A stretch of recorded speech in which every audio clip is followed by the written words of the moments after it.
Reddit help me fix the problem. I think I got it now. Let's see, voice video. We're live now, Poe.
When I'm drinking whiskey, I know nothing can go wrong.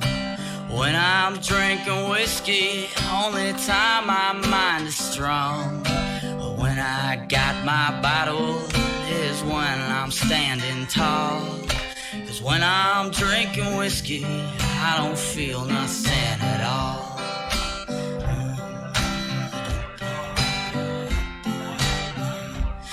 Oh, when I'm good and drunken, can't nobody bring me down.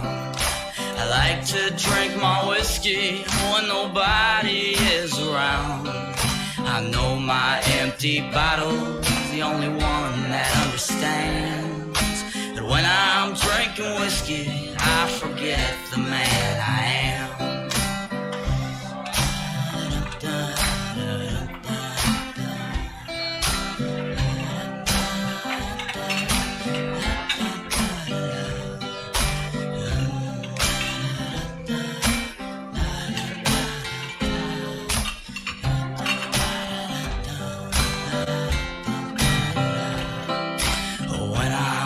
Whiskey, my hands don't ever shake. When I'm drinking whiskey, I don't lie in bed awake.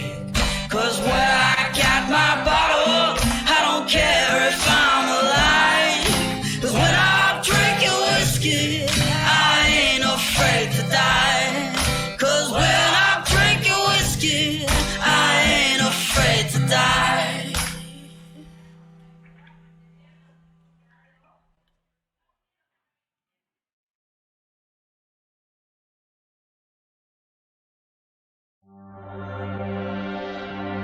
There is a sixth dimension beyond that which is known to man. A multiverse as vast as eternity, as timeless as the Infinity Gems. It is the middle ground between the big two and the indie publishers, between sci-fi and mysticism, and it lies between the pages of the reader's imagination. At the summit of entertainment, the dimension of comics, where a humble service is held. We call this service the Gospel of Comics. Well, hello everyone, and welcome back to the Gospel of Comics. I am your host, the Church of Failure, and with me, as always, my trusty co-host, Ayrton McCartney. How you doing today, buddy? Good. I got a locally made beer I decided to try out today, and a pretty decent cigar so far. So I'm happy. All right, simple man. We're also joined in the virtual studio by one Mr. Poe's Law. How's it going, man? I'm doing good. Just drinking a sparkling water, because beer has carbs, which I can't touch. I can't touch carbs. Right. What, do you have a meeting with the Queen later? No, I'm on keto. All meats, veggies, no sugar, no carbs. I actually found the one and only use for sparkling water this weekend, and it actually does involve drinking whiskey. Well, see, if you buy a lot of gift packages around Christmas time for yourself so that you can get cool whiskey accessories and excuse your drinking habits, you come up with an ice mold or two. And if you've ever tried to use tap water or bottled water for an ice mold, and you live in the South, you obviously have your freezer turned up way too high, so you never get a clean ice mold. The motherfucker always breaks. But when you use Perrier, or however the fuck you fancy bastards say that, it stays one solid ice ball. So, it's a little trick out there if you have problems keeping your ice molds in one piece. Use sparkling water. Now, when the ice melts, then does it make your whiskey fizzy? No, the freezing kills the carbonation. Oh. I was gonna say, 'cause when this Corona hit for like pasta and coffee or whatever, I boiled like 5 gallons of water and then froze it, so I had it for later. You have 5 gallons of ice, is what you're telling me? No, it's frozen boiled water. Thank you very much. Oh. My man's hoarding ice. Oh. I don't see. Oh my god. So, today I had a weird idea come to me the other night, and I wanted to do a show about it, but I didn't want it to just be me and Ayrton. So we've invited Poe on. In fact, anybody that wants to come on and discuss this, feel free to. We'll drop the Discord link in the chat.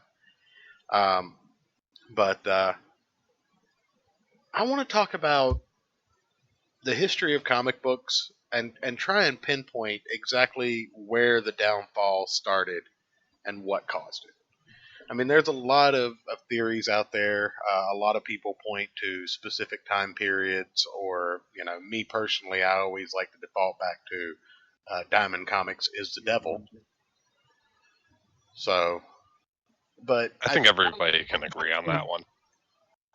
Are we taking an external view, like a meta view, or are we looking at like internal, like stories, or how certain things need to creep out and just make a mess of things?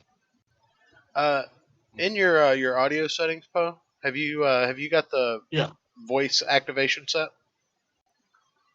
Yeah, it's set. Okay, do you have the bar pulled all the way to the left where it gives you like all green when you talk? Yeah. Okay.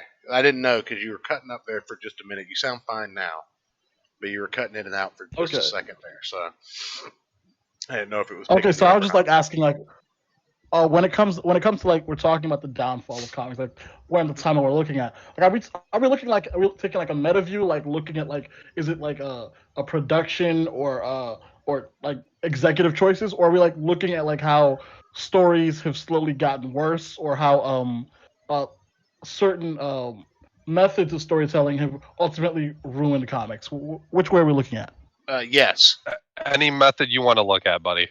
yes. That all of that comes into account. That's the whole point. You talk about storytelling. That's the main focus for me, but all of it plays a part, right? And to Yeah. do this, See, storytelling is the main. oh no, go ahead.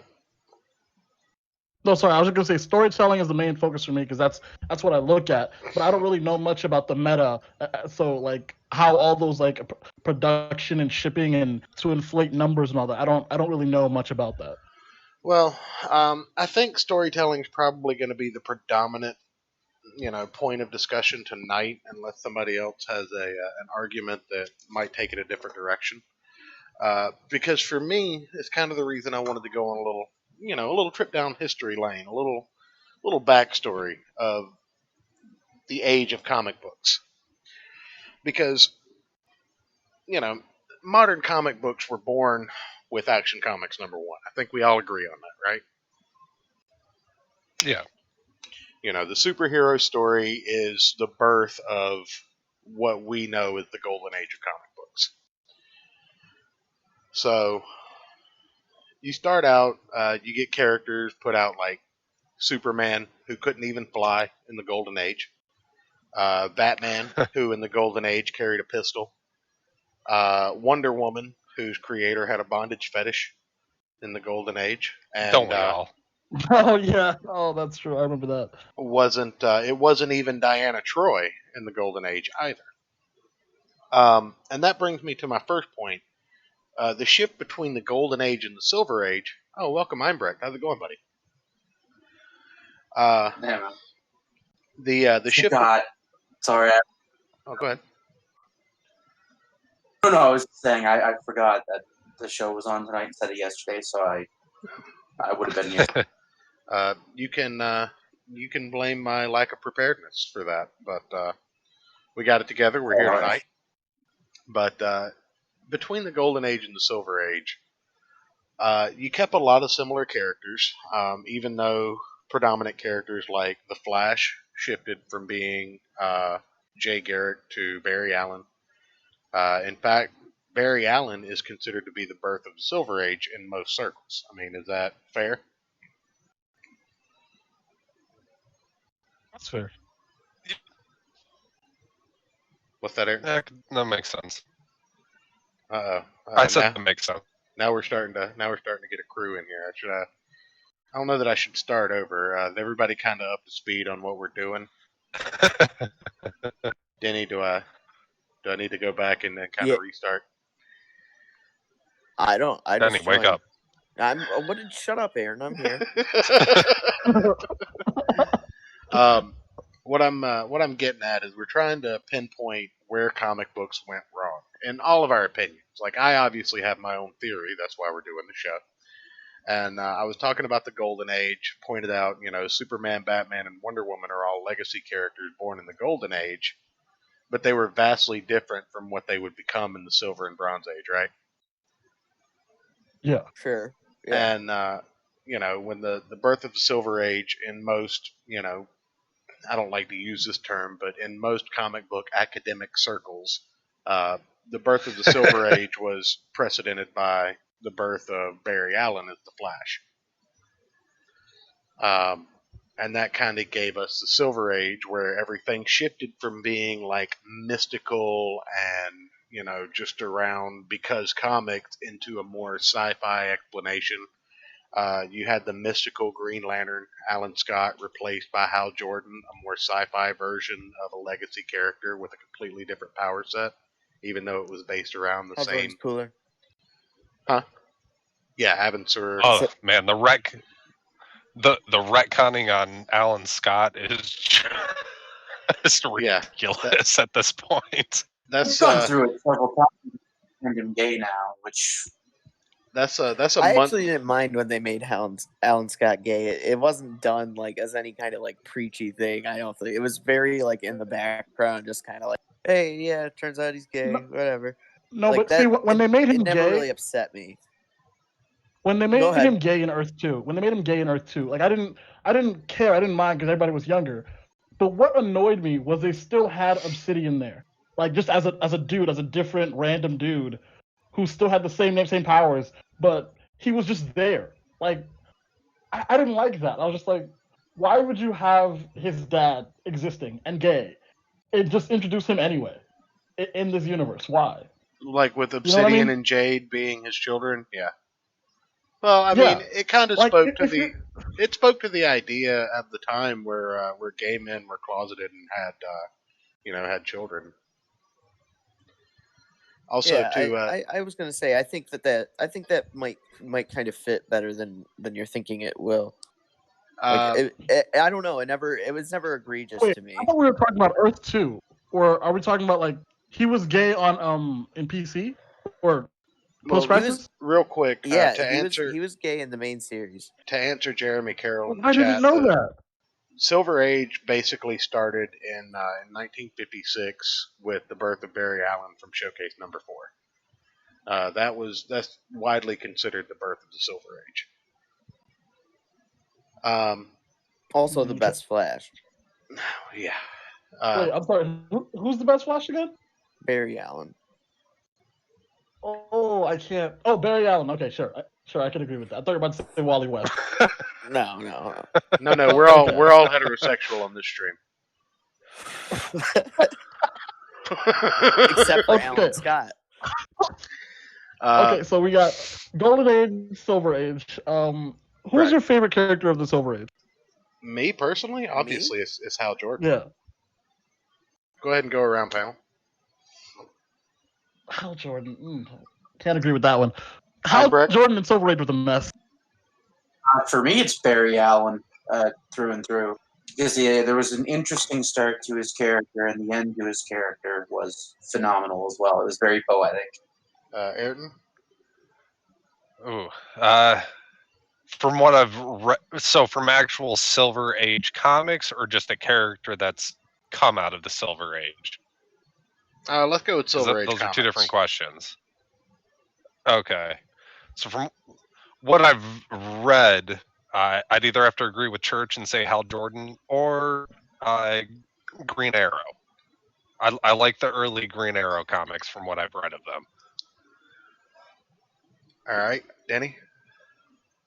Oh, well, I love me some Green Lantern. Hal Jordan is easily, he's one of my favorite DC characters all around. I will give a honorable mention to the Blue Beetle, though. Really like Blue Beetle as well. That's a good answer. Blue Beetle's one. Now, what brings that up, first off, before we continue? What, my No, Blue Beetle I was answer? I was asking Poe what brought that question up. Because Barry Allen was always my favorite, but Hal Jordan in the Silver Age, what I've read of Silver Age Hal Jordan, he was not the brightest bulb, basically. No, he wasn't, but he was relatable. No. But Go ahead. no, I thought you were about to, look, when it comes down to I'm I'm laughing at the picture you just posted. there's so much about like Silver Age that you can really see setting up like how their character's gonna be, like, even I guess what would you call this age? The modern age, or what would you call this current age of comics? The 5G, man. I mean, it's either the modern age or a very extended version of the heroic age. If we're still in the heroic age, we've been in it for 40 years. So yeah, I can't say we're still in the heroic age because things have taken a certain turn in comics. And nothing's heroic anymore? It doesn't look. It didn't feel like it for a while. Like New 52 was an age unto itself. We could call it the paused age. I can go with that. Well, like I feel like it's just there's no name for it, but it's just not a great age. It's not a great age. That's what I feel like. It's not. It's like we need. It's not. Honestly, I would consider it the dark age of comic books. Yeah, that's probably a good way to put it too. I don't like them putting chemicals in the water that turn the friggin' frogs gay. Thank you, Alex. I don't. Alex I Jones, don't like when they ladies do and that. gentlemen, stopping by to weigh in. We appreciate it, buddy. But Always. no, So can go ahead. I was I mean, gonna say, we're not can talking I about eating everyone's asses this time. can I give a quick take on where I think comic books started to go wrong? Well, yeah, but can you hold Of it for course. just 1 second while I kind of get to the meat of where I was going with the Silver Age into the Bronze and Okay, sure. Sorry, okay. I cut out. I didn't know where you guys were at. So Oh, you're good. So after the Silver Age, with Hal Jordan and the Justice League proper, because the Golden Age gave us the Justice Society, the Silver Age gave us the Justice League proper. One huge thing that I can notice from that is that we kept a lot of the same core characters and legacies just like we do today. You've had a Superman for almost 90 years, but the difference is that Superman started to shift and his character changed, and more was done with him. His character was developed, even though it was still technically the same Superman as an Action Comics #1. Fundamentally, that character was broken down and rebuilt every 15, 20 years for a new audience. So, where I think things started to go wrong was after the Silver Age.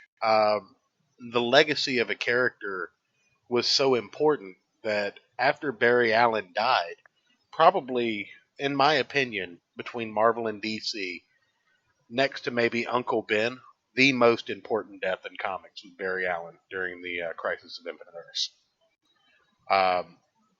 It gave so much weight to him as a character that he did something that not even Superman could do. He saved the world and died in the process, and it put him on a higher pedestal. It literally became the thunderbolt that gave him powers in the first place in the process of sacrificing himself. Right. And I mean that's Yeah. weird later retcon stuff, but the thing is at the time it was so important that there was an 18-year gap between Barry Allen dying and Barry Allen coming back.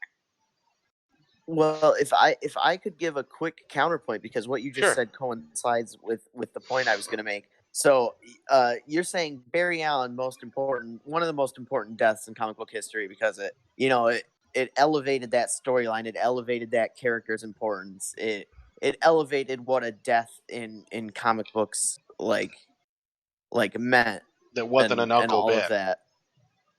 Yeah, Like until then, you had I like think- Uncle Ben and Gwen Stacy, I think. I think that I think the most important death in comic books was not something that built up comic books, but set us on the path of a slow decline into stories that mean nothing. I think maybe the death and return of Superman might have been the most important death in comic books history, but not for good reason. And to an extension, the death of Jason Todd, which I believe is what, Silver Age comics, right? Yeah, the death. The death of Jason Todd was Bronze Age. I was. It was right at the end of Bronze Age. Yep. Either way, I think the death and return of Superman kind of, like the famous Max Landis video, it killed the idea of death in comics, and then all of a sudden, storylines that involved death weren't quite as serious as like before. For all we knew, if a character died, a character was dead. Right. But that's not necessarily the case, and that goes doubly so for the return of Jason Todd as Red Hood. I like Jason Todd, I like the Red Hood as a character, but Jason Todd was so much more important of a character when he was dead. Just like Oracle was so much more important of a character when she was still Oracle. All right, Poe. No, I that's an think interesting you had point. some. Oh, sorry. Oh, sorry. That's an interesting point. Sorry, it's because there's so much about this, the last 20 years of comics that have just been all about bringing back dead characters. Gwen Stacy went from being dead in Marvel to coming back in Ultimate Marvel, and then coming back again as in her alternate versions that are basically just as important as her regular version that's dead in 616. uh, Jason Todd dead, alive again. And now the they now even the tried to. idea now the idea of Gwen Stacy being dead is like a joke. Like they use it as a punchline for shit. Like Yeah. remember she died. Yeah. Well, let's be fair. Pretty much anything from the Clone Saga era is a punchline in Marvel Comics Yeah, right fair now. enough. I We mean, try to like memory hole the shit out of But it. Kane. I'm sorry, Poe. I didn't mean to interrupt. I just wanted No, to. no. I just wanted to I make think I sure. interrupted you first. No problem. No, I'm done. You go ahead. I'm gonna interrupt Oh, like, everybody in this bitch. and like there's so many characters who I remember dying. There's so many characters who I remember dying like recently in comics and be like, oh, that's sad, they're dead. Like Johnny Storm, he literally died, and in the sky he was up there next to Uncle Ben. I'm like, wow, they're really doing this. Like Johnny Storm is gone because you don't just put a character next to Uncle Ben in the sky and bring them back next week. I was like, this is a real death they're doing. And like a year later, Johnny is just back. So I'm like, They did the same thing with Wolverine. The death of Wolverine, that was a great ending to that character, and then they brought him back and how he's bisexual. no one and it believed, pisses me off. no one believed Wolverine was gonna come back. No one believed Wolverine was gonna stay dead. No one believed that one. I'm sorry. Yeah. exactly. No, Nobody- I mean I knew they weren't nobody I knew thought they weren't Wolverine going to keep him dead, but the way they did kill him was very good, and they should have left It was way. amazing. It was a perfect death. Like if there's any death you believe could be final, that was it. Right. But, Adamantium statue. Johnny Storm's death, yeah, it's like the perfect way to just close out his life. If you think about it, like Johnny Yeah. Storm's death, he literally died saving his whole family from an army of space demons, and then you literally see him. Peter is talking to his nephew, and above in the sky, Johnny is right next to Uncle Ben. I'm like, this is a really deep moment. Like this is Peter Parker talking to Franklin Richards, and Franklin Richards has his Uncle Ben moment now that he's gonna grow from. And if anything, you would think it would be Ben Grimm who'd die, who would be his Uncle Ben moment. But no, it's his like hot rod brother Johnny. Mm-hmm. His hot shot Sue's Uncle Johnny. brother. Yeah, Sue's brother. Like it has Yeah. so much more impact than it would. Like Ben Grimm, he kind of is. He's a tragic character, so him dying, you could see him Yeah. sacrificing himself for the greater good. You don't And you don't even see that kind of he would be character the from character Johnny you would on the expect outside. to. Yeah, He would be the guy you would expect to sacrifice his life. He's the stalwart defender of the family. He would be the one who would do that shit because he's like, oh, I don't have a family, I don't have a wife, I don't have kids. It only makes sense for me to do it. Besides, no one's gonna miss me anyway, looking like this. That'd be something you would expect from him to be his last words. mm-hmm. But you don't expect it from Johnny, and that made it so much better. Yeah. And then when they brought him back, I was like, okay, that's cool, I guess, but why? Why would you take like such an impactful moment away? No, you're absolutely right. And the thing was, like, it's not necessarily the point of death in comics that I was getting to, but yeah, just during the Crisis on Infinite Earth, the death of Barry Allen, it started something. And like I said, that death was so impactful that it lasted for 18 years. There was a good chance that Barry Allen never was going to come back. They already had a perfect replacement for him storyline wise in Wally West, even though nobody likes Wally West.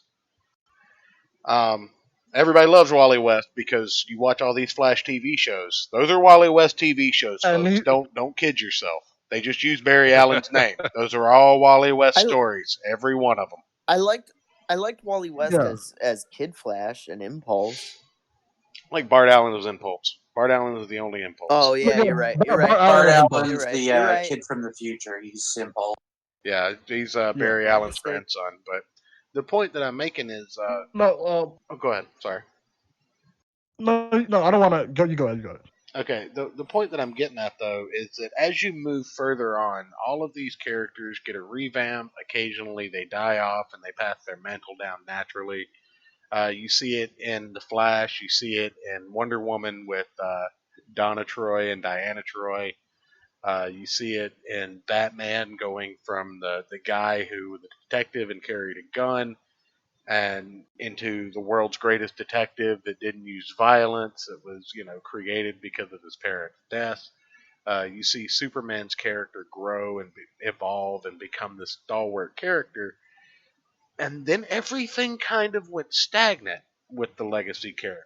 Now, smaller characters like Blue Beetle, they got a golden age to silver age treatment when you look at Jaime Reyes, and a lot of people will look at Jaime Reyes from the outside in today's modern age and go, "Oh, my wokeness." But in that time, Jaime He's a Reyes legit was a good character, though. well. Jaime Reyes was Yeah, no, like, created at the naturally. time, he was He was created Yeah. naturally. Even though it was a diverse character, it was created naturally. It wasn't forced. It wasn't a Kamala Khan. It wasn't a Miss Marvel. And no one gave a shit. Right. So you had kind minor of like Alan characters. Scott. It wasn't like egregious. It wasn't like, oh, look what we're doing. It was just like, oh, here's our new character, or here's our new character trait. It wasn't like, it was before the age of wokeness that's infested everything. But let's take a step back, and with everything that I've said so far, okay, let's just single out Batman because he's the easiest to use for this example. From the Silver Age onward, when was the last major redress that Batman ever got? And I personally think it was Frank Miller's The Dark Knight Returns, which led to the age of deconstructionism. That was the Can I next. bring up something? Sure. Like, remember earlier when you mentioned someone mentioned about Wolverine coming back from the dead? Mhm. Yeah. That's actually one of the biggest examples I can see of them not knowing what to do with the character after they bring them back.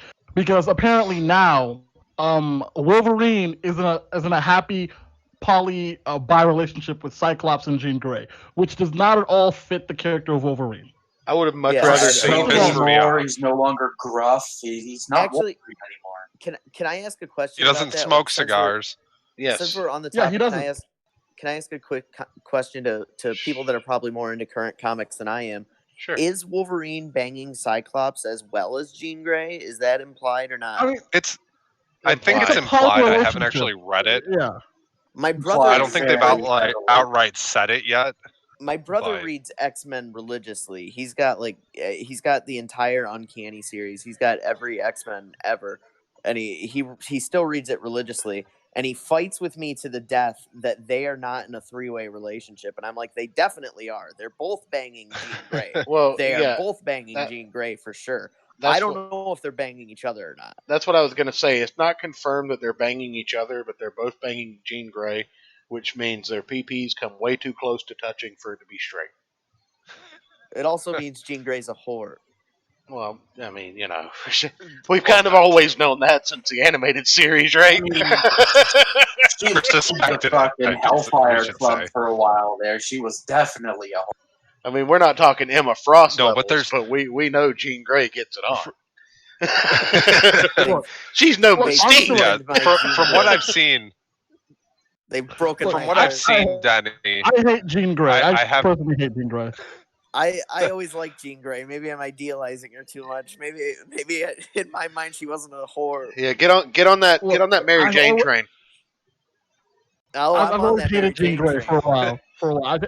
I've hated Jean Grey as a character for a while, but especially modern Jean Grey. But back to Wolverine, like they literally had no idea what to do with him. He's happy now. Yeah. He's chill. Like Wolverine is not the character who would first be in a happy poly relationship.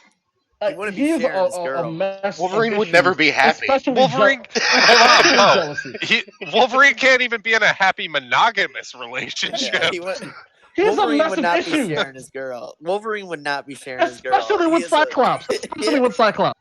Cyclops wouldn't do Especially- that either. Yeah. Cyclops would do Well, I it. don't know. Cyclops Scott a cunt. Summers But- is a little bit of a but bitch. that's- definitely the dumbest things to come out of modern Marvel. Like Yeah, let's let they're Ibrecht like get it. rivals. I rivals. I Hold on. loved House of X. I loved House of X, except for like Yeah. that part was just like, do you know these characters at all? Like, did Aren't they Professor living X on just the tweak their moon? brains? Hold Like, no, on. they're living in Krakoa. Real quick, let's get Ibrecht in here. He's been kind of quiet. Yeah, sorry. Because Oh, it's the all good. only I way I was can just accept it. saying that they're fucking. They're screwing up my favorite franchise. Like on Yeah. a fundamental level, they've ruined everything that made Wolverine Wolverine. They ruined everything that made Cyclops Cyclops. They've Oh, ruined wait, do you everything remember that made. Wolverine's He Claws? remember Wolverine's heat claws he got when he came back from the dead? The Oh, fire God, claws? don't get me I've been started. trying to fucking forget, but thank you for What are we reminding me, talking Bob. about? His what? When Wolverine exactly. came back from the dead for some reason, he had fire. He could heat up his claws. He They just could like gave that to supercharge his him, claws. Oh, and hold up, and real then quick. they forgot about it. They just How forgot much? about it. How much of a I don't fucking? know. They just How fucking mu- ruin everything. How much did they steal from us by not letting Wolverine at least take a tour through the underworld as like just a tormented Exactly. soul? He should have had a duel with Mephisto to get Fire Claw. That's right. That's how. See, That's how that you give would've him been Fire cool. Claw. You Okay, make so him that the I new Ghost Rider. You give him a motorcycle, Here's- a leather jacket. Absolutely. That I'm and already get- down. Logan is the Ghost Rider. Are you fucking shitting me? It's already a better story than what we have right now. It's much better than Franken Castle. Remember Hey, when don't Frank fucking Castle was don't you Frankenstein? dare bad talk Frankencastle. He was Frankenstein, Church. We will fucking fight, Denny. That's kind of like telling me that Punisher didn't deserve the War Machine armor. It's perfect. Frankencastle. Ooh, what if Spider-Man was Dracula? Ooh. No, we got that. It was Elseworlds Morbius. stories are so weird. We got that, and it was Morbius. But anyway, As someone that legitimately loves Morbius, like I feel sad that they fucked him up. well, to get it kind of back on where I was going initially, because we haven't even said where we think comics went wrong, because I'm having too much fun. But like I said, between the Golden Age and the Silver Age, there was a massive revamp to rebuild these characters for a new audience. Now, the problem started, I think personally, when these characters kind of went stagnant, but they continued to get a push. You can only write so many the world's greatest detective stories before you have to start doing shit like killing them without killing them, but you sent them back in time, so it wasn't they were actually dead. They just had to work their way back through time. I'm talking about Batman here, if you're not sure.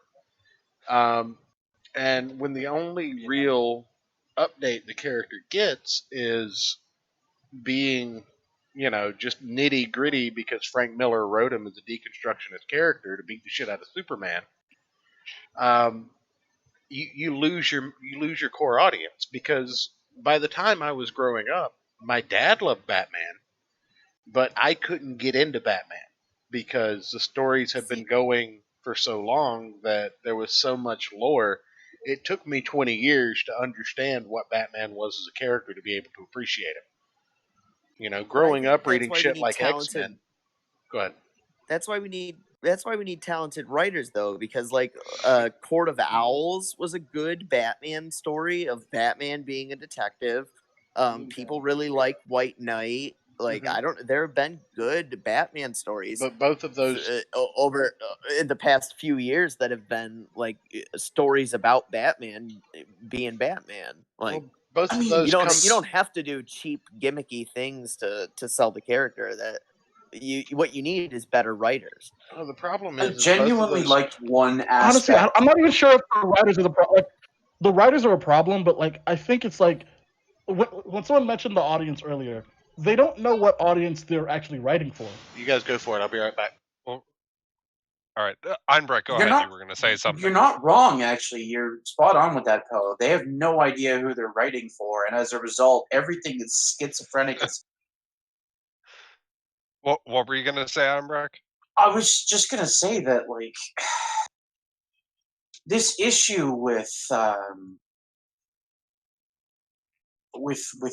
writing and whatnot, I think the buck starts with people like Stan Lee, because they gave up control of their companies, and everything just started going. Well, real quick, let me There's full a stop hot right take. there. Full stop right there. Stan Lee never had control of anything. He was just the face. And he never did anything wrong. Ever. That's right. That's right. Except maybe pinch a nurse's ass here or there, but he was senile. It's fine. Who hasn't done that?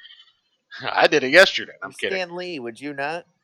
But the thing is, like, it's not that the characters don't have good stories. Both of the stories that Denny mentioned in Court of Owls and White Knight, both of those came after the industry had been in the downward spiral for almost a decade.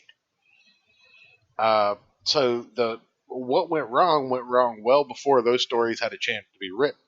I think that it literally comes from the idea, and this is the crux of my argument. I think it comes from the idea that we can't not have a Clark Kent Superman. We can't not have a Bruce Wayne Batman. We can't not have a Barry Allen or a Wally West Flash. These characters are way too important to the companies that spawn them to allow for growth. And I'm sorry, but you're not going to get my 8-year-old son into a series if he needs to know 20 years of comics just to understand the character. You know, to get a reference that you might pencil in from one of your favorite stories 20 years ago, sure, I'm going to get it, but my kid isn't. And that's going to, I mean, he's not going to go look for that story. He's going to stop reading it when he doesn't understand what the hell's going on. I really hate to interrupt again. I really don't want to No, you derail don't. things, but You I love really it. gotta. I really Isn't that what you do? I'm trying to be sincere here. I'm trying to see. This is what happens when I try to be sincere. Nobody listens, so I gotta That's be right. fucking stupid all the time. That's right. Cry, white boy. But Kidding. anyway, like there have been Batman cartoon series, like new ones on ever since I was a kid. There was the Batman, there was Brave and the Bold. I'm Mhm. sure there were. I mean, there was Justice League. You don't need. I don't think that you like a kid that's wanting to like think Batman's cool. They're not looking for like that like 70 years of backstory or whatever. No. Like all you really need is the origin story. The crux of my argument is that it takes talented writers to be able to write these character archetypes that everybody's familiar with and put them in new and interesting situations without compromising the integrity of the character and keeping it interesting to people, keeping it interesting for new readers. It takes a very talented writer. It takes very talented writing staff to do that. It takes talented editors. It takes a company that's more worried about selling successful books than preaching a message. And that's not what we have right now, and and it's not what we've had for the past 20 years. And I think that's really where the decline comes in. You're not And wrong. believe it or not, Denny. Hold on, Well, go ahead. Believe it or not, I agree with you. I actually agree It's a with quality you control because issue. That's precisely what it is. Ayrton, then Poe, then Einbrecht. Well, then Denny again, I guess. I remember because I remember growing up, like Batman Beyond was that's like my first vivid memory of seeing Batman stories, and that has nothing to do with Bruce Wayne. But that was it has a lot to do with Bruce Wayne. What the fuck are you talking about? Well, okay. Well, like Bruce Wayne as Batman. He appears as Batman a couple times. Yeah, I mean, you know what I'm saying, Denny. God damn it! I was agreeing with you. God damn it! I mean, that was some good fucking writing. That was a great show. Anyways, Poe, go ahead. Like, I agree with what Denny had to say. Like, partially, like, the thing is, you don't necessarily need to get those 7, 8-year-olds into comics. You don't need to really retool the main comics into something without that history. Because here's the thing, you know how I got into Spider-Man? The first real Spider-Man comic I read, the first few. Was it Dr. Octopus's tentacles? It was the Spider-Man adventure books, where they took they basically took a story that could possibly be canon in 616 and just made it a little bit dumbed down for kids. Right. Yeah, no, totally. Well, like that's what I meant. You don't need to read 700 issues of comics to know this backstory of Batman. You could watch like the Justice League episodes where they do specific Batman episodes that touch on stories from his comic books, and then you get it. Like sure, as a kid, but you know what I mean? Like we're not talking about the success of cartoons here. And Einbrecht, go ahead before I get off on my rant. Oh no, I'm good. I just wanted to say that I agree with Denny. I was done. I agree to a certain extent, but let's extrapolate on that, okay? Because we're not talking about the death of comic book cartoons or movies; those are doing fine. Right. What the problem I think is while you in the early '90s you had a perfect jumping on point for a new kid to read Batman or to get into Batman. You had Batman the animated series, and then there was Batman the animated series, the comic book. Okay, we wouldn't have Harley Quinn as a character, which a lot of people would probably appreciate if we didn't have Batman the Wow. animated series. She was fun back in the day. Yeah. How would they? Harley Quinn is cool now. She sucks. But anyway, Batman the animated series was a perfect jumping on point. Now, think back to the last time you were in a store that sold physical comic books. There wasn't anything even close to Batman the animated series on the shelf, was there? No, Nothing that a unless you kid count, could like, jump into and see these characters. Like you get the little X Men or Tiny X Men versus Tiny Avengers or whatever the fuck that was. That was terrible. Batman the animated sure. series had action. It had adventure. It told an adult story for kids. Yeah, no, I get what you're saying. I guess my point was that I don't agree with, like, if you were going to the idea of like getting rid of legacy characters and reinventing these characters. First of all, I strongly disagree with that because I don't think as a young child who's just trying to get into it, you don't really care who's behind the mask. I didn't know Superman was an alien until I was like 10. Like, you don't really care if you're like 8. But also, I don't know how you could look at what like the comic book industry is doing right now, trying to reinvent new characters or reinvent old characters and make like shitty protege new characters based off of them, and Well, say, yeah, getting rid of the legacy characters is a good idea. Like if that's what you were saying, which I don't think I getting hope rid of it the wasn't, legacy but characters is the way to go. I think at least updating them and revamping them on a correct time scale. See, we're on this cycle now where every universe gets a reboot every 5 years at the latest. Sometimes it's as many as every 2 years, and that's too much. But oh You yeah, know, the yeah. interesting about that reboot thing. You yeah, guys remember how Rebirth gave us that whole hopeful, yeah, joy, happiness thing, and then it snapped it out and then from under us. Doomsday Clock did the darkness, and then we got happiness. PC is back. Everything is going back to the way it was. Yeah, And then we go back to the regular comics, and all of a sudden, Superman is sad again. He has his wife and kid aren't there, and suddenly his son is 20 years old. He's like 17 or 20, and is in the future with the League of Superheroes. mm-hmm. Yeah, That's they what I'm don't. like. Why do they need another goddamn Kryptonian? They have Mon-El. Go fuck yourself. You don't need that much power. Like, they know exactly what they're doing. They're like, apparently this League of Superheroes isn't the one we know. That one still exists. It's just another timeline, a possible timeline. And I'm like, but what gets me is that why is it being treated so seriously? And I don't know if you've read the new Legion of Superheroes, the new reboot that Bendis did. No, I won't do it. I love the Legion too much. Let me tell you, Lightning Lad and Lightning Lass? Apparently they're a family of black redheads now with 2 lesbian moms. I don't. Wait. What? Yeah, Yeah. Lightning Lad. Oh, and Lightning I Mom. understand those words, just not the order you said them in. Okay, Yeah, also, I guess understand what they each did- of those guess what they words did- separately. Poe, Guess what they did to Garth? if you keep disrespecting me like this on my own stream, I'm gonna have to kick you off. I'm not lying to you. I just read on you before. You know what they did to Garth? Garth is a wimp now. Garth is a wimp. His sister is the tough one. Is the tough, take no, like she's the one who boss people around, who always gets in their face. Garth is a wimp who can't speak his mind. I'm calling the police and Arm Fall Off Boy right now. Like I mean- they're a family of black redheads, and they have Fuck, 2 I'm lesbian calling moms. the goddamn FBI. I say we take a moment of silence for the true dark age of comics, the X babies. What the fuck was that about? Hold on, does I anybody know the would take ADL's 100 phone number? Before I look back to DC. This age of comics doesn't deserve a moment of silence. It doesn't. I'll never no. give it one.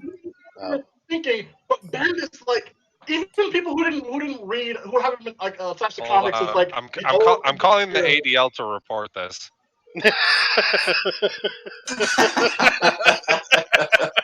Someone find some screenshots so I can post it in the live show chat. But it's bad. It is bad. I don't want to look at it. You're gonna look at it. I don't want to. But anyway, I do. Yeah. I gotta hop off. If I could make one last point about where I think the death of comic books started, and then I'll be out of your guys' hair for the rest of the night. Of course. Yeah. So my major point, and I've always said this, Church has heard me say this before, comic books started to die, really, really started to die, like the cancer sped up when Iron Man appeared in the fucking Edward Norton Hulk movie, and thus the Marvel Cinematic Universe was born, and in marched a herd of normies. It made Marvel Hot Topic trash. That was the true death. That's part of the point I was gonna make. Well, I've always made that point, Ayrton, so suck it. You know what? You fucking suck it, Daddy. Blood for the blood god, skull for the skull throne. I don't disagree on any particular level. The normiifying of comic books ruined. Well, see, it's not the normiifying. I found out a reason why Bendis made them black. Because in Supergirl, CW Supergirl, they were black in the future in that show. He also has a black daughter and likes to self-insert her in everything he does. Yeah. I would say, let me make it clear. It's not that like seeing these characters on screen wasn't cool. It's like a dream. Oh my god! Let me be clear. Seeing Iron Man fighting alongside Captain America, that's cool. But like it ruined the exclusivity of comic books to people that really appreciate comic books. Well, see, I would take it farther than that. It's not necessarily normies getting into it. It's fucking Tumblrites getting into it and starting to insert themselves like they're part of this whole hot topic nerd culture thing, like they do. Yeah, like they do with every fucking fad like that happens, Deadpool, and then they start and injecting their and Harry exactly Potter. Every single fucking thing that's cool that Tumblr gets their slimy little gopher paws on turns retarded. And that's what I think. There is nothing tiny about those ham planets paws. Okay. If you look at the live show chat, gorilla fingers. I don't want to. That's better. Check out the live show chat real quick. Yeah. What the fuck? Is this what happens to you, Poe, when you drink Guinness? All I know, ladies and gentlemen, all I know is that none of this would have ever happened if people would have supported Neopets financially, and Tumblr would have never had a reason to go off that site. This is a physical impossibility. Why do they have red hair? But anyway, that's the last point I wanted to drop in, just about the MCU really, really accelerating the problem. Well, but I gotta go. Next guys. time you're on, we'll discover whether it was the MCU or whether it was Spider-Man by Sam Raimi. But until next time. No, because those are good, and they weren't like convoluted and stupid. They still started the trend of the modern superhero movie. Yeah. Anyway, well, you could argue get that the fuck Superman out of here. Did Go, that, go! Batman, I'll kick you if you don't leave. Daddy, go! Get the fuck out! What are you still here for? That's literally Lightning Lad a month we love you, before Denny. and after Bendis decided he was suddenly black. No, he had the black really? daughter. No, like he drew him as a regular white guy with red hair, like how he usually is. But then he just changed his mind like a month later, and just made him Black Lightning's descendant or something. I don't know.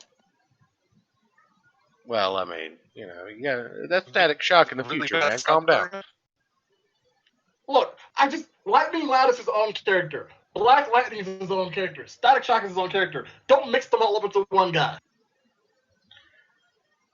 Oh, Delta That Spurg Shock Force was a has cool a character. Delta Spurg Force in the chat has a hot take. Cosplay killed the comic book industry. What do you think, Maybe. Blaze? Do you think Thoughts did it? Do you think it was the Thoughts? They definitely contributed to an the interesting downfall, to be take. completely honest. They helped normiify comics. I don't think. See, Oh, this is yeah. my hot take. I I mean- don't think norming comics up was a bad thing. I mean, since when is it a bad thing to actually increase your reader base? It's not Well, inherently a that's bad why thing to increase That's why I your reader directed base. it The to way they did it Tumblr is the problem. specifically. Because, like, think about it. I'm going to take a character that most people don't care about and don't really like, that I enjoy a bit, Hawkeye. In the background, he was kind of cool of a character until Tumblr got a hold of him, and then praised the fact that they made him deaf, and then we got fucking Kate Bishop out of that shit, and she's terrible. Like, Honestly, if they wouldn't have gone into it, Hawkeye still would have been like that cool kind of like assassin archer And you character, kind of in the you could've background that you saved- don't really know anything about. Hold on, you could have saved the Kate Bishop arc if you would have made it Hawkeye's daughter. Like, if you would have given Hawkeye the family that he has in True. the MCU and made Kate Bishop his Yes. daughter, then you save that storyline. But no, it's just some random chick that just happened to be better than Hawkeye. You know, No, the fucking best. She literally in his own book, in his ongoing Hawkeye series from a couple of years ago, she gets pissed off at him because he's being an asshole. So she leaves to go out to California, of all places, and takes his fucking dog with her that he saved after the dog got hit by a car. She steals his fucking dog and goes out to California to have her own little fucking adventures. It's so stupid. And he does nothing about it. He's just like, Yeah, well, whatever. Hawkeye in recent comics, he basically got turned into like a lame kind of uncle guy who's like, oh, whatever, I'm just there, I'm just here, I'm just doing whatever. It's like he's not the badass former criminal he was. He's just honestly Ultimate Comics Hawkeye would 1,000 times I would take him over a modern Hawkeye. Oh yeah. I mean, comics Hawkeye, but besides modern day, you know, he's like a weird carny who breaks into the Avengers mansion to prove himself worthy and shit. I'm not gonna And he's lie, like, I kind of hate Ultimate mysterious. Comics. Like that's just me, but I kind of hate Ultimate Comics. I can't some think of stuff in there that I like. I can't think of a single good thing to ever come from Ultimate Comics. I'm sorry. And you could say Miles Morales. There Miles was that. Morales isn't that great. She's not that great. Well, in Ultimate X-Men, there was that cool, like, I think it's like 6-issue, like, team up between Spider-Man, Wolverine, and Daredevil. Oh, and you think that makes up for the fact that the Blob ate the fucking Wasp? You can kiss my ass.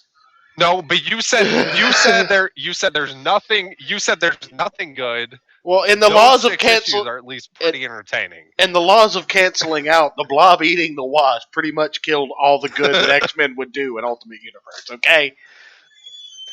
That's not what you said. You said there was nothing good definitively. Yeah, well, Only the Sith deal in absolutes. I just make the rules. I don't follow them. Anyway, what do you guys think? Where are you guys falling in on this? I think Ultimate Comics would have been better if they did not like if they didn't give it like a way to who did they get to Ennis? Not Ennis. Who wrote Ultimate Comics 3? Wasn't it Bendis and Miller? I was just gonna say, wasn't it Bendis?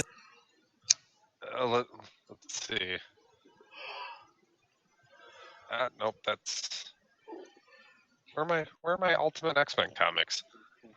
What the fuck? But no, I mean, Ultimate. These are supposed to be see, organized. and here's a good argument for this because Ultimate Avengers gave us the trappings for what would eventually become Nazi Captain America. Yeah, Bendis wrote at least a good chunk of Ultimate X-Men, but there were He also wrote Ultimate Spider-Man that's when X-Men at Morales least. came about. Mark So- Millar was on the Ultimates for a while, if I'm not mistaken, right? Anybody? I don't know. I stopped flipping through my stack. You guys are. I didn't. I have a chunk of Ultimate Comics, but literally, I can't get into anything Ultimate Comic related. I really preferred the Marvel Knight series as opposed to the Ultimates. Do you guys even remember the Marvel only Knights? Ultimates no. Oh, Marvel Knights was the first attempt. Well, not the first attempt, I shouldn't say, but it was a good attempt at Marvel trying to do an adult line where shit was X-rated. You had like Punisher and Wolverine and Daredevil. Oh wait, are we talking about Marvel Max? Oh, The I Max think I one, right? might. No, Marvel Knights. Oh, I think I might have. Oh, I think I might have read some. Marvel Max was Some of also those. fantastic, but Marvel Knights was No, fucking Marvel phenomenal. Max. Did you guys remember the War Machine? Marvel Max. Yeah, I have that. It's a 4-issue series, right? It was 4 or like 6. it was all in like bad 3D. Yeah, but it was good. So we have the main writers were Bendis, Warren Ellis, and Mark Miller. Mark Millar. Millar, sorry. Well, it's too easy to confuse apologize. Mark Miller and Mike Miller. So I always just call him Mark Millar.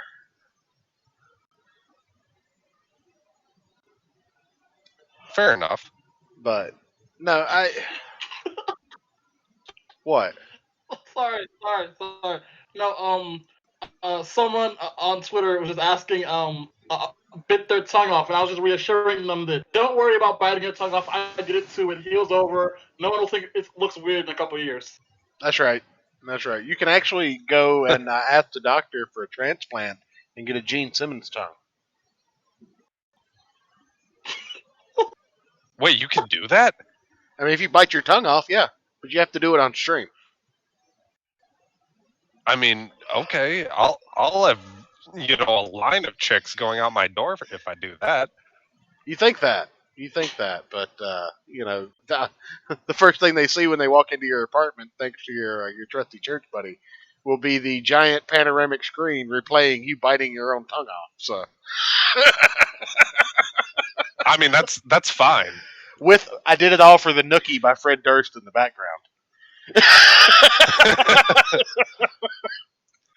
You clearly don't understand how many trailer parks are around where I live, do you? I clearly understand if that's the low bar you're setting, then you deserve it, champ.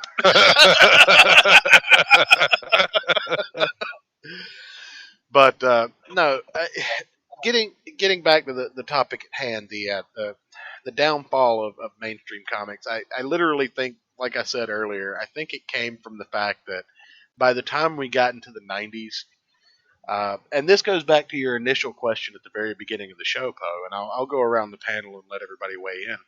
But you said at the beginning of the show, are we talking storyline, like the meta of the industry itself, or distribution, or whatever? I think all of it had something to do with it. First off, the storylines became stagnant, in my opinion, starting in the late 80s with deconstructionism. It was either your run of the mill Cape Fair or it was deconstructionism. That's all you got from the 80s to the early 2000s, period. I mean, obviously, with the birth of Image in the mid 90s, you had a shakeup in the industry, and Image was basically a prototype for what Comicsgate is today, in my opinion. Feel free to contest me on that. But, with Marvel and DC, the crux of the industry, 90% of books sold. By the time you got to the late 90s, early 2000s, the second problem became that Diamond Distribution controlled all of the distribution. So it no longer became about putting a book in the hand of a reader. It became selling a gimmick to put more books on the shelves in a store. Because apparently Diamond thought that books on shelves meant books sold. And that's not the case. And finally, between those two things, the gimmick industry of variant covers and holographic foil and all this other bullshit just took its toll. People paid $50 a head on the day of release. We were talking about the Death of Superman earlier, right? That issue on release, shops were selling it for $50 a pop if you wanted more than one. You could get one at cover price, and then you had to pay $50 for every extra one, and people were paying it because that was going to be the end all be all of the collector's market. So, what are those selling for right now, Church? About $6.70 Ah, in the Mylar bag with the armband. That's a good ROI.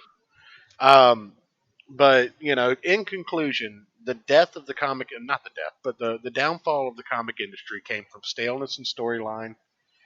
It came from bad distribution decisions, and it came from gimmick covers while not caring about stories. That's where I think it lands.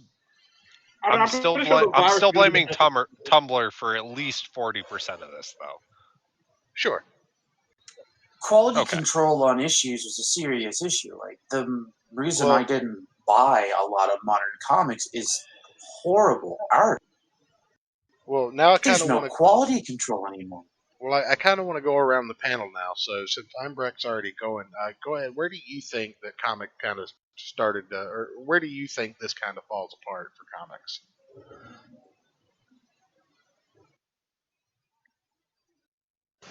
Einbrecht. Oh, sorry. I thought you were addressing Poe. I wasn't paying attention. That's what my. Yes, Einbrecht and Poe sound exactly alike. That's my job. Don't take my gimmick. I gotta head out, guys. I gotta take care of something. Sorry about that. Okay, buddy. Appreciate you. No problem. Take care. Jump back in if you want. Thank you. No problem. Diamond Distribution did a number on comic shops. Like, they're scourged. Period. The delivery of art, the lack of gatekeep. I know people don't like that term. No, you have to. If you don't gatekeep, you get what we currently have. You get this schlocky, terrible squirrel girl who looks like a human Hulk, to put it blunt, with a squirrel tail. That's an apt description. I'll give you that. Well, Squirrel Girl wasn't terrible until. Oh, it's so bad now. Just the death of quality control. I think when they stopped caring about the quality of the books and they started focusing on stupid gimmicks, So, back in high school, when I kind of got back into reading comics more again from when I was a kid, and I actually had a comic shop that was close. You had like the New 52, which I know wasn't amazing, but it was still it was pretty good. I mostly just bought Green Lantern. Produced some exceptional storylines. Most of it was garbage. Yeah, there were some really good storylines. Real quick, let me address the chat. Go ahead. I haven't done that in a minute. Blue Shoe in the chat. Welcome, brother or sister. Wonder Man's gay now. LOL. Didn't know that. I don't know if he is, but I think Wonder Man is actually gay. Also, hail chat, because I've been rude and haven't said it. Punisher, the end is awesome, says Deltasburg Force. He also makes a point that Image wasn't blacklisted and demonized. Yes and no. They did catch a lot of shit from the industry. You notice that those guys didn't really do a lot with Marvel. And I mean, Rob Liefeld kind of got back in, but I mean, after McFarlane made the jump, can't draw feet. After Larson made the jump, those guys never got really any kind of play again. They would have. I mean, I think now they would have. Okay, well, hell, brother. I can't see your avatar from the small screen that they give me on YouTube. Blame YouTube. But also, an avatar is nothing to go by. So I'm trying to be inclusive here. And there's two faces in your avatar. So anyway, welcome to the. It could have been either one. But yeah, a good call on Tumblr. Gimmicks like trading card and comic books. That's a good one. And I think we see it being more successful in Comicsgate now because we care more about the creators than the property itself. I mean, everybody loves Cyberfrog. It's more about the art, right? Well, the thing is, I think everybody loves Ethan's Cyberfrog, top but dog. everybody loves Ethan Van Sciver more. If EVS was doing Rainbow the Brute instead of Cyberfrog Part 2, I think he'd probably be just as successful. Anyway, you two guys carry on for just a minute. I have to go make sure my children aren't killing one another. Okay. And shit like that is why I don't want kids. No, I just he's not wrong. Like people genuinely love Ethan Van Sciver. No, I mean, yeah, most definitely. I personally don't care that much about those other perks. I mean, yeah, they're kind of cool, like when you get them, but I more so just care about the actual comic itself. Yeah, same But actually. The weird gimmicky perks like the alt covers and stuff, I usually don't care. But when it's two properties I really love, like the Blade Devil Xenotype crossover, I went ham. I got both covers because I'm a moron. you know, and that's but see, that's the thing. That's your prerogative, right? You decide to back it for both covers versus say Diamond's distribution model where a comic book They shop has to ship buy them all regardless, 50 and you have to hope you sell them. well, or you have to buy like 50 issue ones to get one alternative cover that you hopefully can sell for $25 Guys, in your shop. terrible. I didn't realize Where that was that yeah, bad. it's I mean, I might be exaggerating a little bit. It could be a 10-to-1. It could be as high as like 100-to-1, depending on the issue. My overriding versus a issue comic. with Diamond was always the cost of shipping, which they massively overcharge on, and the fact that they damaged something like 30% of the books that they sent to the comic shop I used to buy at. Oh yeah, I mean, I've seen books in my shop where the cover doesn't just have like little dings in the corner, which you could expect in shipping something like that, but like full on like tears. Dude, holy shit! I'm not even joking. I had the same book shipped. I've told this story before. I've had the same book shipped 3 times because Diamond didn't package it correctly the first 2 times, and it was almost missing its cover on the first copy. Jeez. And the second cover, or the second copy, had a big gouge out of the back. Just piece of the back of the fucking trade just missing. Jeez. I mean... And that was normal. That's normal shipping for Diamond. They're massively incompetent. Yeah. Well, I mean, several months ago, I don't remember what book it was, but it was something I was picking up with curiosity, and we were going to talk about on the show. It might have been J.J. Abrams' Spider-Man issue 1, which is terrible, by the way.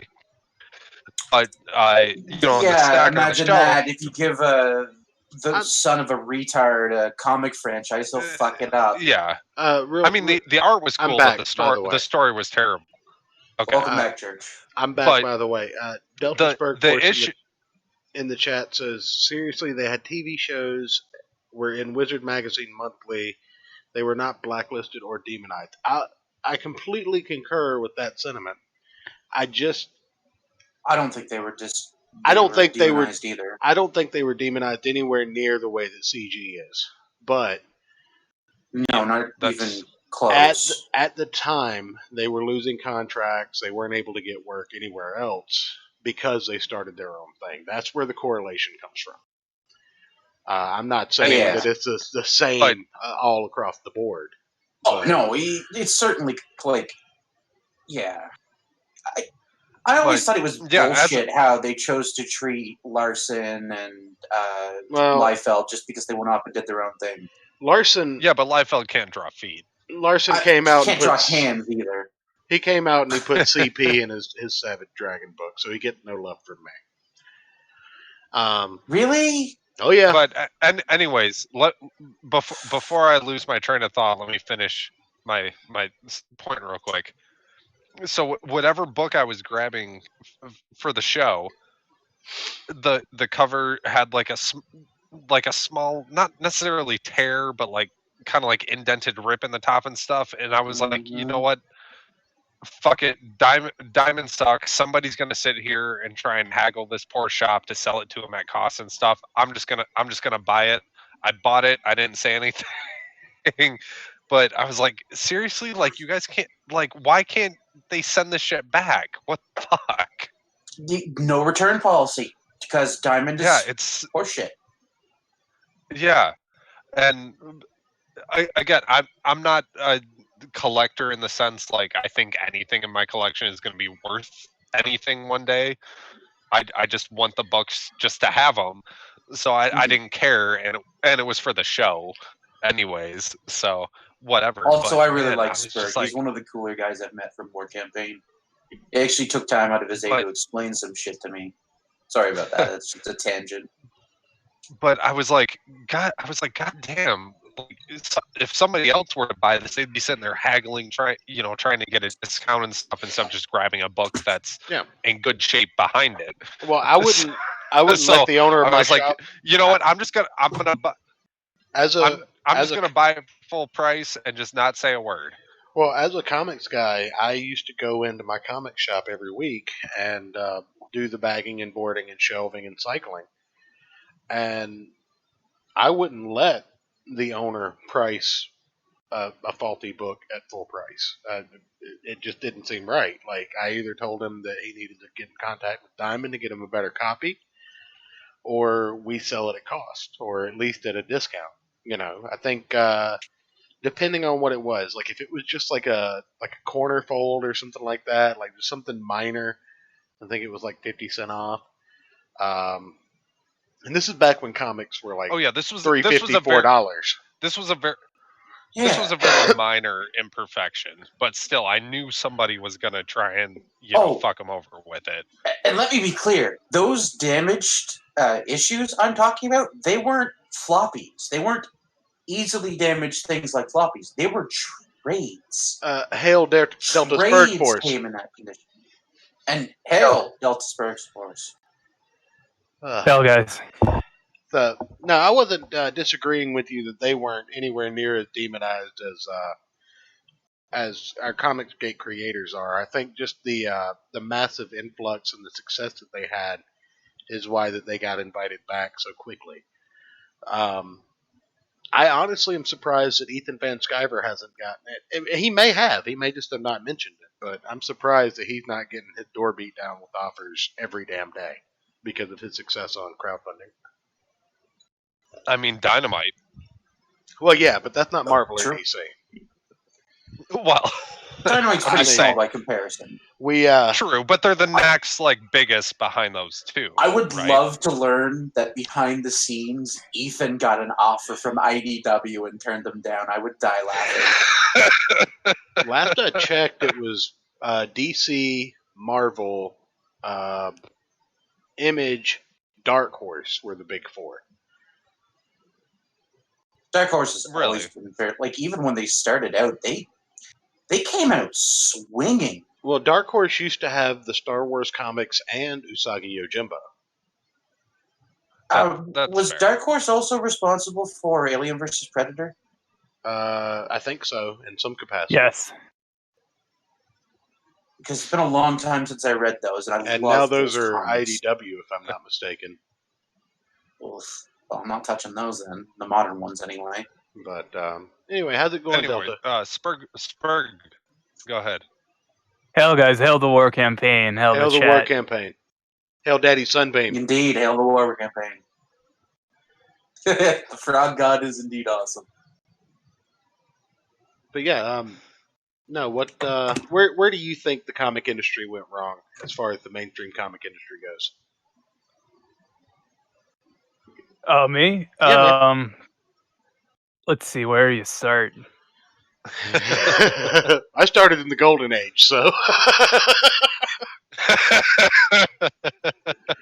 Well, I think I mean, the collector bubble bursting in the 90s was maybe the beginning of it, but there was still quality stuff going into the 2000s. You got like Walking Dead, later Vertigo stuff like Fables, things like that could still be Fables. considered quality. Because of Fables, I actually It started went back really and- going bad with the Tumblr quality art, the cosplay, the MCU movies, the constant gender swapping and all that. race swapping and stuff like that for virtue points as opposed to points of story. Yeah. And all those things kind of stacked up, that and letting in relatives of the Democratic Party. Nepotism. Um, Zoe Quinn, I into, saw come up. You brought up Zoe Quinn and No. Robbie Rodriguez. Oh, Zoe Quinn and her stupid goddess code and all that other trash. Well, hold on. Purposely Before you burning guys go down off- Vertigo. Before you guys go off on Zoe, Jeez. how much would you love to see Joe Biden try to write or draw a comic book right now with his dementia? That would be the funniest It thing. might I actually would be pay good. money to I would watch love it happen, that. but I wouldn't pay money for the product. But I'd pay at least 75 cents for it. But no, you bring up Zoe Quinn and Robbie Rodriguez in Vertigo, and you bring up a good point because you just mentioned Fables, and that was a Bill Willingham joint. And if anything, everyone can look at Fables and go, "Man, this ain't PC for shit." And it even made me go so far back as to look up his old work on Elementals and take a copy of Elementals #1 that I had dug out of a quarter bin to get signed by that motherfucker.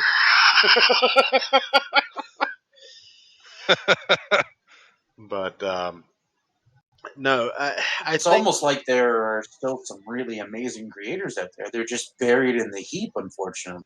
So based on the invasion of Zoe Quinn and Robbie Rodriguez into to Vertigo, would you say that Gamergate actually did have an effect in creating Comicsgate later on down the road? Oh God! Don't give Sargon that kind of props. We're not. We're giving it to Ethan Sargon Ralph. wasn't really the. We're going to give it to Sargon Medicare. wasn't really the start of that shit. It was mostly Ethan Ralph and Medicare, to be honest. We're gonna give the No, clout it's to not Medicare. the people fighting back that did that. It's the people who are destroying games, destroying comics. Well, yeah, but they rode a victim wave from goddamn 4 years. Oh, they're still writing it. Anita Sarkeesian's still playing the victim on Twitter every day. That's why I have her blocked. Is I she don't see that really? shit when it inevitably gets retweeted. Oh, yes. Jesus. Oh, good Lord, she'll never stop. She's That's, got she's a snake oil saleswoman, right? She's She gotta make that can money. still afford internet. Real quick, guys. Chad Middleton in the chat. No, that's Bernie Sanders you're thinking about with no refunds. Biden will actually just forget to collect the money. That's very true. It was If Mundane you Matt, need to the borrow owner of 20 Kiwi bucks Farms. from anybody. Yes. That's right. I The forgot about that. legendary owner of Kiwi Farms, Mundane The Matt. Boulder Matt King Jarbo, yeah. himself. But anyway, no, go ahead, Bergforce. Like, what? I don't know. What did you think about my whole idea? Because I predicated mine based on the downfall of shipping numbers before CG was even a gleam in EVS's eye. By the time that Diamond had full control of distribution, by the time that our storylines had turned into basically cover gimmicks, and we were on our second or third iteration of the Clone Saga, the storylines were stale. I believe the SJW quote unquote invasion have had already started, but it wasn't really part of anybody's radar. But the storyline started to decline, characters got stale, and Diamond controlled distribution, and there were 5 to 10 covers for damn near every new #1 that came out. I think that kind of led to the downfall of the numbers, which led to CG. But the catalyst was well before CG ever started, I think. I mean, Diamond, I believe, is the main fault there because there's no accountability when Diamond becomes all powerful, quote unquote. But that's just me. What are your thoughts on that? Yeah, the sales thing has been declining since the 90s. Right. Yeah. With And that was a slow death.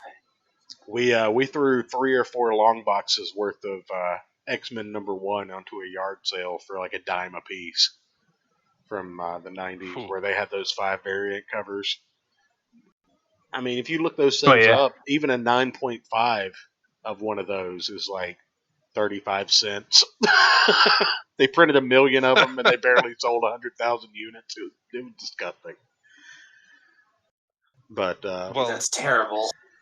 I want to say almost the obsessive collector sort of vein of comic books kind of messed up a bunch of shit. You know, where you're printing, thousands of those. It's like people that think Model Ts are worth $100,000 when they produce several million of them, and they're worth, like, in good shape, maybe 20 grand if they're fully restored. It's the same sort of premise. Like, they produce all of these different variants and so many of them and stuff, and all these collectors like, oh, these are going to be worth so much money in 20 years, and they're not. when you have tons of them and people aren't burning them for fire starter like they were back in the 40s and 50s, right, they don't have any value after you buy them. Well, we actually talked about that when we went over the Platinum and Golden Age of comics on the show. That's the reason that you have comic books with value. The reason that an Action #1 is a $3 million comic book is because to find one above a 1.0 is literally like striking gold. You're not gonna find even a good reader copy of that book unless you're Nicolas Cage and you own all of them. But finding even a detached page from that would be striking gold at this point. Right. Well, it's even like my copy of Cyberfrog. I don't expect that to be worth tons and tons of money 20 years from now. Don't see it speak too soon, because here's the difference. There weren't a million of those printed. Let me finish. there weren't, but I could see a few $100s. But the thing though about this first issue of Cyberfrog is it is a piece of history, which makes it intriguing, and that's what makes it cool and adds a little extra value to it. But on its own, I don't picture it being worth like $5,000, right? Well, look at it this way. Comics aren't the only thing that I've ever collected. And I've been pretty involved in record collecting. And there was a dark age where that was pretty much dead. Like, they were still making records from about 1990 to 2005, but the amount they printed went down significantly. So you have records printed between 1990 and 2005. They're going to be worth a lot more as long as there's something somebody wants. So right now, comics are dead in the way that vinyl was dead during that period. I mean, it's not totally dead, but it's pretty much dead. So you got something good from this era, and it comes back in a major way 10, 20 years, then it could be worth something, really. Well, and yeah, I don't foresee it being worth more than maybe a couple $100, though, is my point. Well, let's not discount the fact that Cyberfrog is our Action #1 for the Comicsgate era. And of course, Chad, I still have records. I have a whole shelf of records. Blood Honey Does that surprise you? Is Action #1s for this era. Don't get it twisted. But no, I'm not. But the difference is back then, like talked about, people would buy it, read it, and get rid of it. Mhm. Like they wouldn't hang on to it. Every single person that's bought Blood Honey is going to have it bagged, boarded, stored away. You know, they pulled it out once to read, and that's it. Look, So it's not going to be at the same why you value gotta shoot on level Mike S. of action Miller's number one.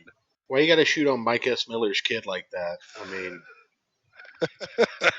Okay, but besides that asshole, Not gonna lie, that's I what's felt going to happen, and it's. when I saw that. I'm not saying fucking it's video, I not was going to be pissed. worth. I'm not saying it's not going to be worth more money than what we all paid to back it. I'm just saying it's not the Well- same value as an action number one because of the culture and the ideas and ideology behind it. I respect your I'm opinion, not- but I'm not- I politely. I'm not saying that's a bad thing. I'm just saying I don't foresee it being worth more than maybe $500 in 20 years. Well, let's not forget that Walking Dead #1 was a $1,000 book for about 3 years while The Walking Dead was popular. Just wait till we get a Cyberfrog TV show, son. Okay, if we get a Cyberfrog TV show, If we get a Cyberfrog I'm TV saying show, now. I'll be very Everything happy. I've said, everything I've said in the past 5 minutes is null and void. If we get a Cyberfrog TV show, I'll add that caveat to it. But no, So, go ahead. There's 7,000 copies of The Walking Dead #1. How Yeah. does that compare to Cyberfrog? I mean, it's pretty on point, isn't it? There's not a lot of Blood Honey What's gonna #1 be out more there. than that? Not necessarily. I don't know that there were. Was it 10,000? Not sure. Because I know that the actual valuable version of Blood Honey #1, the one that's going to go for the most money if it ever becomes a valuable collectible. Not saying that it isn't already, but if it ever becomes a valuable collectible, it's going to be the Salamandroid variant. I was just gonna say the Chromium Salamandroid variant's probably gonna be worth a lot. You know, everybody that got the full collection, that Salamandroid variant, that was the most, that was the smallest print run. But no, I think I'm gonna have to buy one on the aftermarket eventually, and my wallet's gonna hate me for it. your college fund or your kid's college fund's going to hate you for it by the time it gets to the aftermarket. You're not wrong. I'm just going to go ahead and spend $200 on this because it's worth it. Well, now let me shift this discussion to a little different vein real quick. Now, as collectors, like I've comics, records, fucking guitars.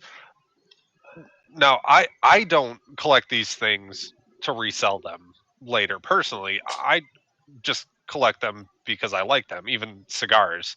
I have cigars they don't make anymore that are like 10 years old at this point that I could probably resell for like $50 a cigar.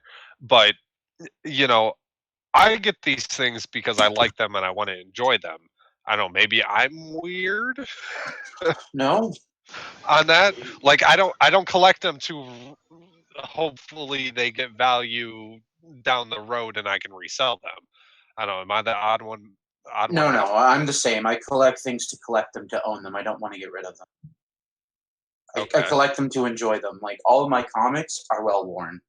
The ones I still have, anyway. No, For that. I 100% collected a full reader copy of ROM Space Knight because I know that's going to be $1 million book one day. Don't at me.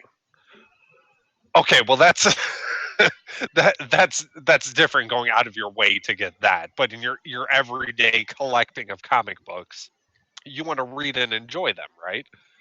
Yeah. I didn't, like that's the goal. I never left anything that I didn't read in my pull list.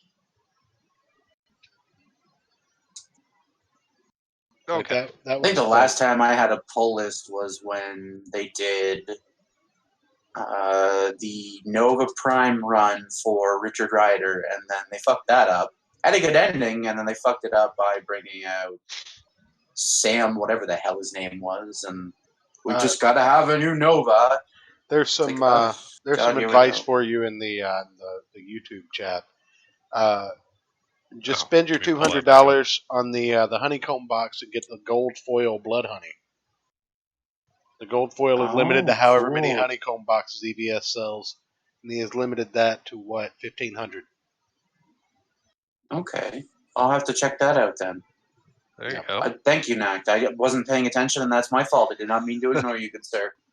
Yes, he did. He actually What DM'd about me. about you? He DM'd me. He said, I Yes. see this fucker talking to me in the chat, but I'm going to shoot all over him, and I'm not going to acknowledge him. He told me, Night Witch. He let me know that. So do with that Yes, information what you will. I am more two-faced than Doug and Miller combined, apparently.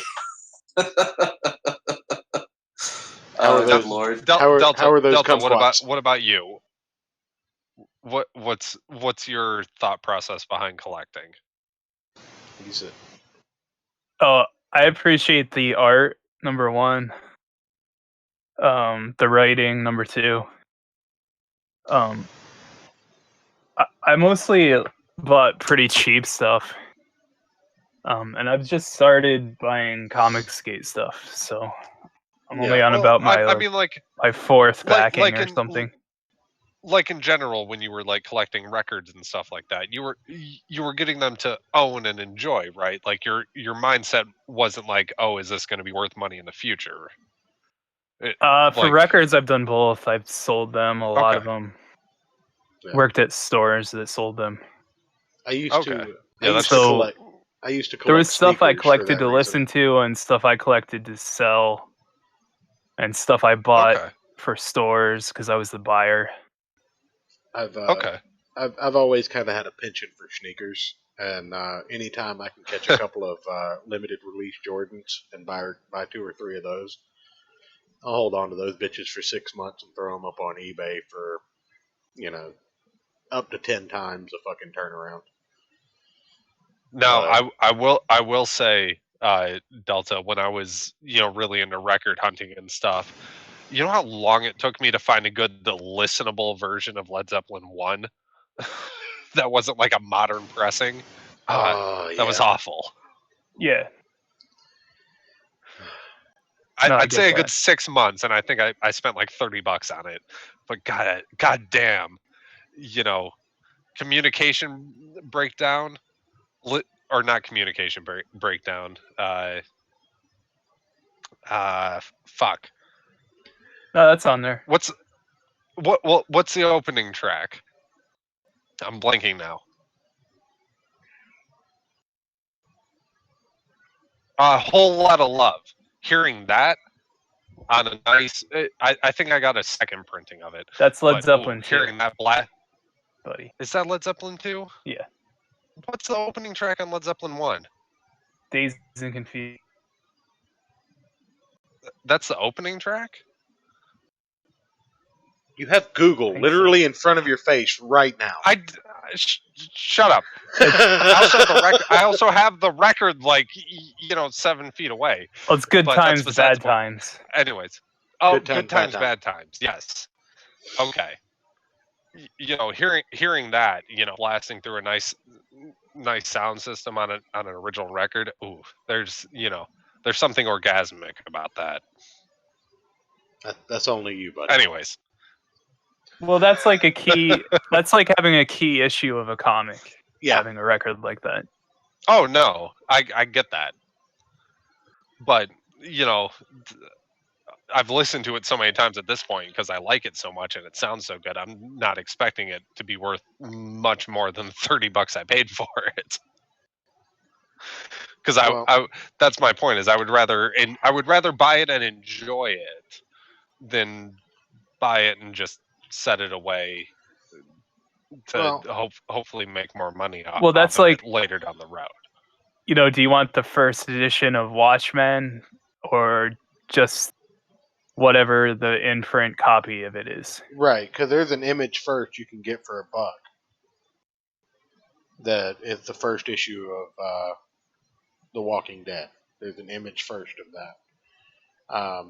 Now, you could get a first edition copy for, I think it's still like $700, but And I'd be happy with the Image dollar version. Right. Which I think kind of takes it back full circle to get back to the initial discussion. I think that the the mainstream did try and do a course correction. You remember when we covered San Diego Comic Con last year and that shit show? Yeah, vaguely. And Dan DiDio went on this tirade that the dollar reprints were doing better than current printings. Oh, yes. Okay, yeah, I remember that. And I think that reintroducing those classic stories, reintroducing those key issues in a way that people could enjoy them, it kind of speaks to what I was talking about earlier when I was going off on my Batman tirade. Um, you can't watch an episode of Batman the Animated Series and then immediately pick up Hush and know what the fuck is going on. I mean, to really appreciate Hush, you have to know the Killing Joke. You have to know Death in the Family. You have to know a lot of these key Batman stories to really appreciate the nuance that went into the writing of it. But it wasn't written for a new customer.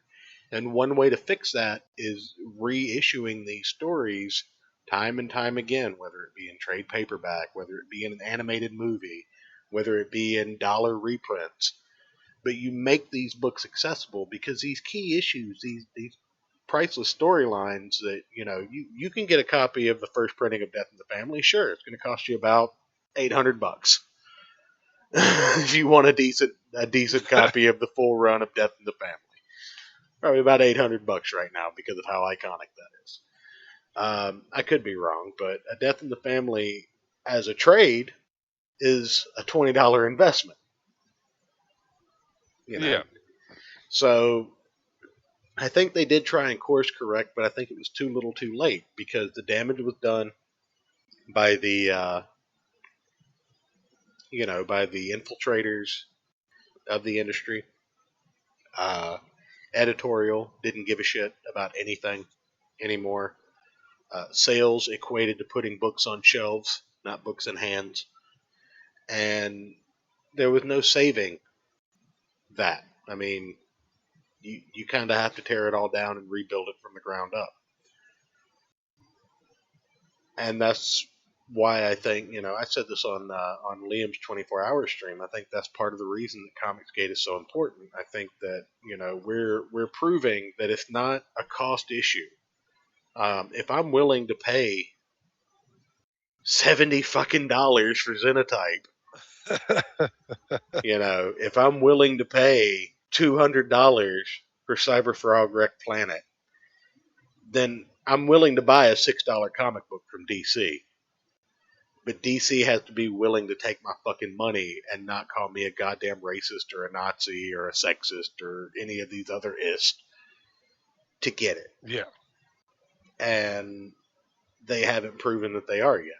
Neither is Marvel, and they're not going to. And I honestly think that they're going to shutter their doors and license out their properties to other printers. And that's going to be the end of the mainstream industry, except for hobby shops and a small niche group of hipsters that actually have decent jobs. That work in the tech industry and cause this bullshit.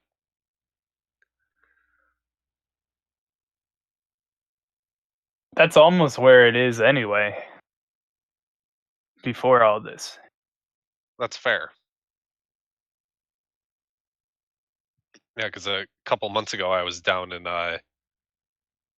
one of the cities near me. It's a college town, super hipstery. You can't just get a hamburger. It has to have like avocado toast bread for the bun and like that obnoxious shit. Truffle oil. And yeah. And went into a comic shop that was there, and it was like the downstairs was all like board games and back issues and stuff. That's where I ended up actually buying stuff out of. But the first like main floor was all like clean and pristine and super organized and like had everything nice and perfect, divided out by publisher and story, and it was like so sterile and like it didn't feel like a comic shop. If that makes sense. It didn't smell bad enough to It be a felt comic very book shop. hipsterish. Yeah, exactly.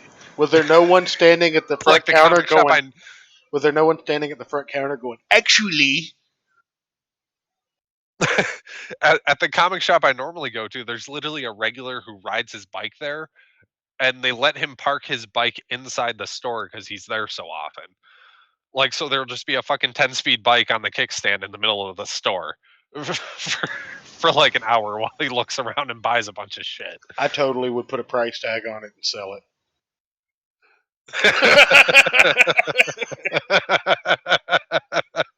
Take that, Top Knot. Yeah, and there's a nice, pile of, dollar bins over on the side, like right there next to the register and shit, Nice. not like hidden away in the basement. Nice pile of dog shit right there next to where Miss Marvel is. Yeah, I got you. I'm gonna go around the panel here. Delta, you came in last, so I'm gonna give you the first final word. Any final thoughts? Anything you want to plug or talk about before we get out of here, buddy? I'll just say hell war campaign. Hail to the motherfucking And brethren. yeah, hail the brethren. Watch the war campaign show if you haven't. And over on dlive.tv/war campaign, you can find the links in pretty much any war campaigner's timeline when they go live. Join the Discord. They're good people. If you have questions, someone will explain it to you, basically. Just don't be a bitch. You'll find the Discord on Twitter channel. No gay ops, only meme brothers, only memes. I'm Brett. What about you? Everything I wanted to say has already been said, so I'm good. Everybody needs to keep your eyes on this guy. He's modest. He's humble. He's got some big shit in the works, and you need to keep an eye out for it because it's coming. Oh yeah, it's coming. Yeah, definitely keep an eye out on this guy. Church is overselling me, but I think the products are cool. So I mean, humble too. We'll see if other people like them. Almost as humble as EVS. Not quite. But you're close. For me, just check the show out, subscribe if you haven't already, share the link around, all that good stuff. We appreciate everybody here. Also, check out Cyberfrog Wreck Planet, available now on Indiegogo. Check out Xenotite, now in demand over on Indiegogo. Check out Smashed Comics by No Final Blackout over on Indiegogo. Fuck yeah. Those dick fingers, just saying, that's one of the funniest things I've seen in a long time. That made me immediately back as front. The dick fingers made me laugh out loud. Hail the chat. Hail the war campaign. Hail Daddy Sunbeam. Yes, hail the chat. You got anything, buddy? I do. How dare you? Oh, I'm heartbroken. I didn't fire you today. I should know better. You really should. I haven't used the soundboard in a while. So I had to. But anyway, I appreciate everybody for coming on. Thanks Delta. Thanks to Poe's Law. Thanks to Atomic Denny, I'm Brecht, and even Ayrton, uniquely greasy.